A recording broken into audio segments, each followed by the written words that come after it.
Hello, Charlie TCG here, and welcome to Looking Ahead, the series where I break down and analyse the meta that's happening over in Japan and how that could impact our one. Today we've got quite a fun video for you. We've got to look at some new cards got revealed which could be part of our Obsidian Flames, giving me huge flashbacks to Delta species cards back in the EX era. And Japan had its big championship, its nationals this past weekend, and somehow Mew not only did it win, but also got into top 4. So we're going to break down exactly the results so far and how on earth Mew managed to get these huge results. So let's jump into these new sort of Terra EX cards. And Terra cards have been very underwhelming right now. They've been the same type and not exactly being very sort of playable. But these ones, we might start to see its big sort of playability kind of show its sort of face.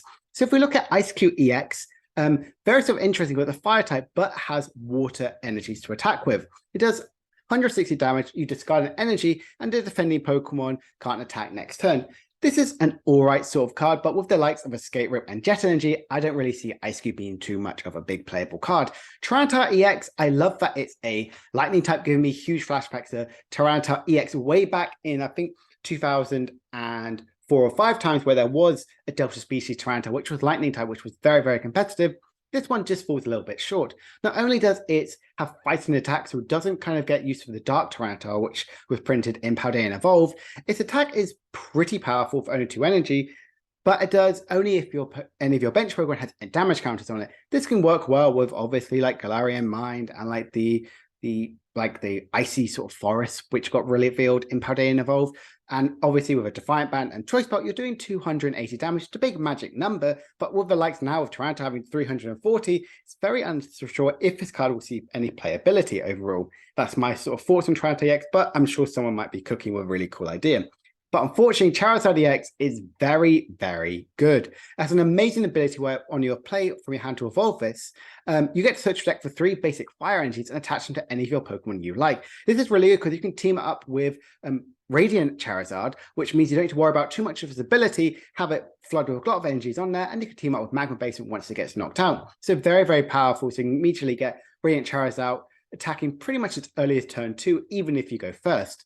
And it has a really cool attack, Burning Darkness, with 180 damage and 30 more for each prize card your opponent's taken. So not exactly very powerful in the early game, but in the late game, you can get those big one-hit KOs and potentially even doing over 300 damage, which is very, very powerful. And being weak to grass, which is very good because grass is very popular right now, and being a dark type, and as we're seeing a huge amount of Gardevior and Mew, could be very, very quite well in the format. I know people will never like a really competitive Charizard, but we could be seeing a very, very good Charizard coming our way.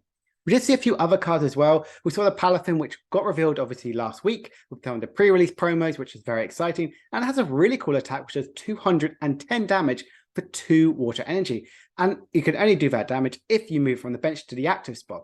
Yes, it does have a 2 retreat cost, but we have a card like the skateboarding card. So you can add this in Excalibur to do a really good pretty stage 1 to do 210 damage. We've even seen some EX stage 1s, which aren't even as powerful. And I really like this sort of way, because again, Defiant Band or Choice Belt, you're doing 240 damage, which is very good, KOing every single basic V Pokemon and nearly every single basic EX as well, which is really, really powerful. And obviously being water, fire isn't exactly very popular right now in Seaver's Grass, so but it's a really good attack overall.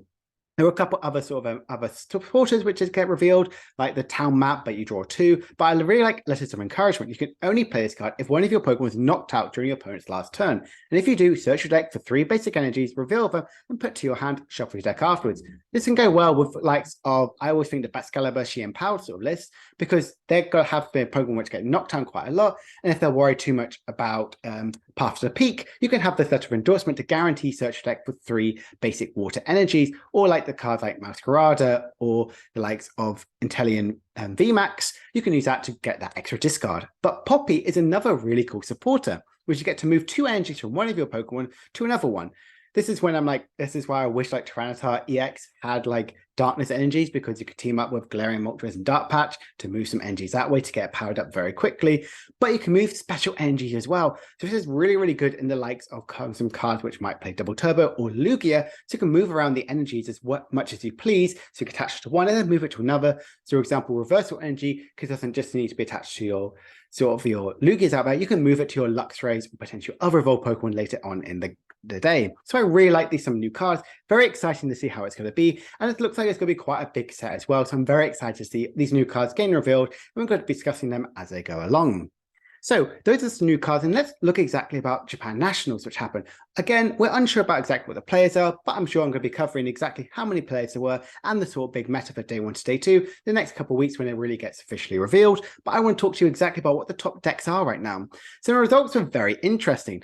Obviously, we saw Mew Fusion Strike ended up winning the tournament, with second place going to Gardevior EX. A very interesting build of Gardevior, may I ask, as well, which I'm going to talk to you about in just a second. Top 4 was another Mew and a lost Giratina, a deck which is not really having a lot of hype now, sort of thing. Like the big player names aren't exactly enjoying it, but I think it's definitely a bit underrated in the Paldean Evolved format, getting very good results over in Japan and the rest of the tournaments. And I think it's pretty powerful overall. So that's one thing I'm very excited to talk to you about. And the other sort of, we haven't seen many more for top 8 decks, but some top 16 decks like Miraidon and Gardevior, which is nice to see. We're seeing quite a few surprise of decks go into them. So if we just look at the winning list for Mew, we can see here, there's a huge card which I want to talk to you about, Ice Cube. Ice Cube is definitely a card which has had going in and out of decks. It's like the intertwining between having the Deoxys and the Ice Cube. The Ice Cube does 40 damage, more for each Fusion Strike energy attached to your Pokemon in play, and does that to any of your opponent's Pokemon, both benched and active. Over only targeting one. So it's really good to get some bench sniping in and also doing these big sort of damage out there, which is potentially doing 160 damage, which is pretty good because I can KO a Squawk ability, which I quite like about it. The rest of it is very sort of simple what we're seeing. We're seeing a bit low of the 1 Iona count, and having the 2 copy of the Lost City is very powerful in the likes of Gardevoir when they have only potentially 1 or 2 attackers in there. And if you get that extra KO on that, they can not recover them through Clara's, or more importantly now with Super Rod. The rest of it, we also see Cleansing Gloves as well, and 2 Choice Belts. This is good because you want to get that extra damage out. Obviously, Fusion Strike does a lot more damage because of the Meloetta's attack, and Cleansing Gloves not only can help you in your Mew matchup, but definitely in your Gardevoir. Getting that big clean 1-hit KO on a Gardevoir EX is really, really important. And that's one thing I really like about it. The rest of it, quite a bit simple. They do play some of Lost Vacuums because of obviously Path is very, very powerful, but having 3 copies of a Stadium is very nice as well. We're seeing a lot more of these 3 Forest Seal Stones, and kind of only having the 1 Meloetta is a bit different, but as you have 2 single prize attackers, that's where you're kind of going with it. I really like this sort of Mew sort of list. I think it's really interesting and very exciting to see Mew do so well. And one thing I've also loved is that every single event that's happening in Japan, these big tournaments, since I've been covering this, they've been won by a different deck every single time with different archetypes, different strategies. But Gardevoir has been in the finals nearly of every single one past few ones. So it's very interesting to think about that Gardevoir is always out there very close by in the format. So if we just look at the second place Gardevoir list, you might look and go, okay, not too bad. I can see the Mirage Step curlier because you're a best of 1. It's easier to set up. But is that a Spiritomb next to it?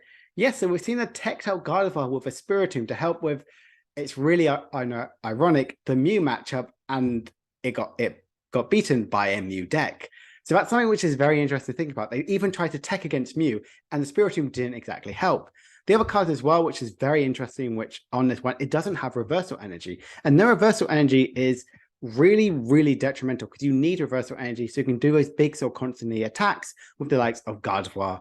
And the baby one to do those big so attacks with extra 90 damage to get those big 1-hit KOs on Mew and not rely too much on your Zacian and V, which kind of can be a bit more fragile because it obviously is a 2-prizer. The rest of it, I think, is very similar to what we've seen in quite a lot of the other sort of Gardevoir lists. But I wanted to make that note that there's a Spiritomb and no copies of the reversal energy, which is quite interesting for Gardevoir.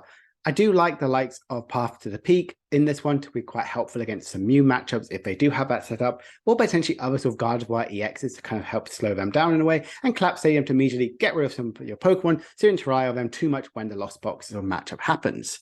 The other list, obviously, which I want to talk to you about, is the Lost Zone Giratina, which did in fact get top 4. And I quite like this list. It's very different as well from what I have seen. It plays a higher count of Path to the Peak, going up to 3, which we're normally seeing 2, but it plays a 4-3 line of Giratina. Really scared of that potentially prizing the Giratina V to try and always get that big attacks going on constantly. It does only have 1 Iona and 2 Roxanne, which is what I've been testing in this format, and energies are kind of what we're used to seeing as well. I do like the the Pokegear, because Pokegear I think is incredibly important to guarantee to get your supporter and obviously dig for that Colress, because this deck you want to try and get your Colress out turn 1 if you're going second. You want to try and get that big KO with Cram or potentially just get that hit in. So getting that extra out is really good. 2 copies of Super Rod I like as well. We're kind of going into that route, potentially only seeing 1, but having the 2 is really very valuable because they're playing a much lower line of energies. Want to kind of get the full effect out with Mirage and gain those extra attackings out. So we don't need to rely more on Clara anymore and go back with Super Rod to kind of like recycle that way. Does have the Spiritomb in here as well. And again, both decks which did in fact play Spiritomb in there ended up losing to Mew. So that's definitely something to really consider about in these sort of matchups. And we look here, we haven't seen any of the rest of the top 4, top 8. So I thought we'd look at Miraidon's top 16 placement. Very interesting, well, having the Zero Aura, which is 30 damage plus 30 more if I believe your opponent's active Pokemon has NG or is damaged or is evolved. It's 30 plus 30, so it's not exactly very, very powerful. Only doing 60. But having a single prize attacker, if you don't get the one-hit KOs with your Miraidons or with your Raikus, you can use this to kind of get the extra little chip damage you might need. We're seeing quite a bit of it being played in our format right now. We're seeing people kind of think about this Zero Aura. So I like that we're kind of seeing this kind of going top 16. Saying goodbye to the kind of the liabilities of Regieleki VMAX and kind of saying hello to a single prize attacker is quite nice as well.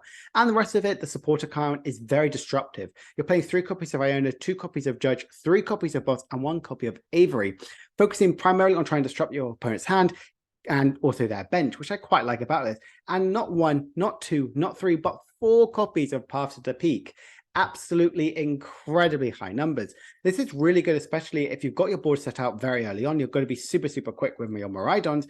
Getting out this Path to Peak, you don't need to rely too much on because you're not doing those big one-hit KO damage with Regieleki VMAXs out in play. So you can slow down all of the opponent's Pokemon out there, stopping their Radiant Greninja, stopping their Gardevoir, stopping their Genesect. You've seen how all of these sort of decks that are covered already have focusing primarily on using rule box ability. So kind of when you're all set up, having this Path to Peak sticking out in play is really quite nice as well.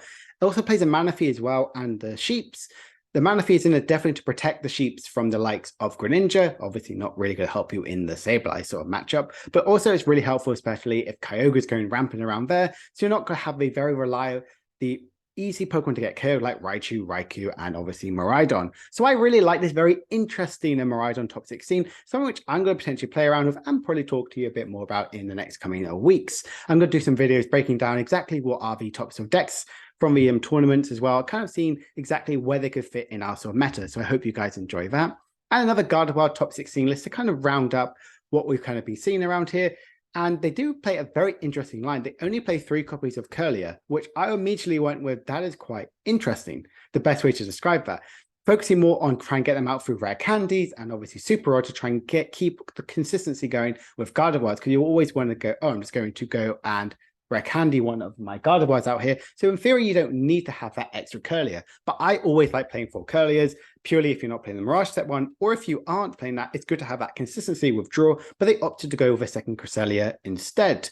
Other sort of cards here, we see Worker, which is kind of going in and out of some new modern Gardevoirs to help with your matchup to keep out stadium outplay, but we do see in the Azure Town, as well as 2 copies of Collapse Stadium, very much be worried about the Lost Boxer matchup and kind of removing any liabilities they have in play. And obviously they now have the Reversal Energy, so I wanted to kind of talk to you about, this was another Gardevoir list, very more similar to what we've seen, but more focusing, more teched against the Lost Box matchup, purely with the higher counts of Cresselia and the Collapse Stadium. And very sort of funny I wanted to talk to you about was this sort of video here. If you don't really understand what it is, the juniors division was won by a single strike deck. The seniors division was won by a rapid strike deck. And then the masters division was won by a fusion strike deck.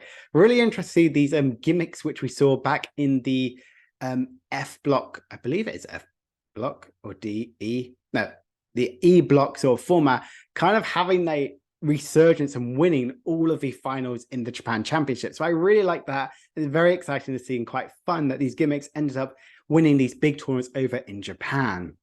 So kind of looking ahead, can anything stop Mew? We've had all these counters, like we've just got Spiritomb right now, literally a couple of days ago. It's had Mighty Yana, it's had Drapion, it's had Path to the Peak, it's had so many counters going towards it, but it's constantly fighting back and dominating tournaments. So could we see a ways that Mew, we really are starting to tech for it?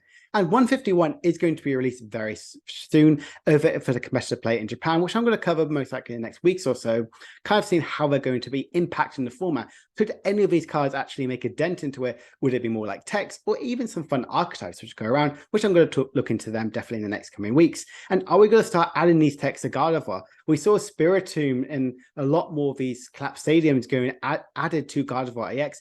Is this going to carry on being a trend? Could this help our impact in NAIC testing, which is going to be happening very soon? Or are we going to kind of want to go with more consistency build like what Tor did and not worry about the Lost Box matchup, which is definitely Gardevior's biggest and weakness? Anyway, I hope you have enjoyed this looking ahead video for this week. If you have, be sure to like and subscribe and comment down below. Were you surprised that me VMAX ended up winning the tournament? Or were you thinking it's having its moment right now and it definitely deserved that win? I hope you've enjoyed this video, and I'm going to be back with you in a couple of days' time, breaking down exactly some of these winning lists and kind of talking to you about my thoughts and theories about where they could fit in our meta. My name is TCG, and I hope you enjoyed this video. Bye for now.